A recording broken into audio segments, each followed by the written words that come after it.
Todd Swanson here again. Had an unfortunate incident here when I just went through this hive a few moments ago. The one on your right is apparently queenless, and it is mid-October. It's too late in the year to try to create a queen or start a queen with this hive, but it does have a very good number of bees, quite a few stores of honey, and a lot of pollen. So we don't want to just dispose of those bees.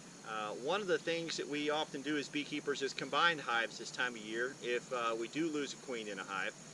One of the most common methods is a newspaper method. I'm going to briefly describe that and explain that, show you how I'm going to combine this hive with this hive, which is strong and has a queen, but it is certainly okay to add a hive to it. The worker bees will establish themselves over time. The key is that they have two different scents or pheromones that they're used to from a queen, and even though this hive does not have a queen, they're used to being together and the scent of their hive. So how do I combine these two hives without having them fight and kill each other? We try to do that gradually by putting a layer of newspaper between the two hives, and slowly they will eat their way through and they will learn to live with each other. And this hive without a queen will eventually merge into this hive.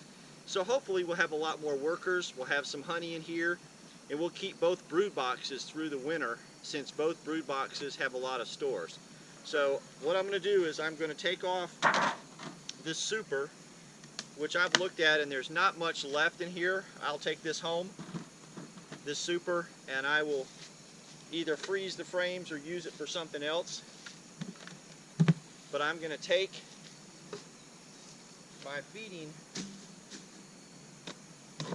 off for right now, and we'll work with that later. Right now I'm more concerned about combining these two hives. So what I'm going to do is this hive is going to remain here. I'm going to put a piece of newspaper, just plain old newspaper. It needs to be fairly thin, which is why I'm choosing newspaper. I'm not choosing heavy plastic or a heavy paper that's going to take a long time for them to get through. And I will take my hive tool and just poke a couple holes in there to kind of get it started, and eventually they will work their way through and those two sets of bees will merge together. So I'm going to take this brood box, this brood chamber, and I'm going to carefully set this on top of my other hive. I'm just going to leave the newspaper there. I don't need to worry about it hanging out. There's a couple bees left on this screen bottom board. I'm just going to leave it here. They will find their way back into the hive without any problems. And then I'm going to close up this hive, and hopefully they will merge within 2 to 3 days. And that's how we do a newspaper combination.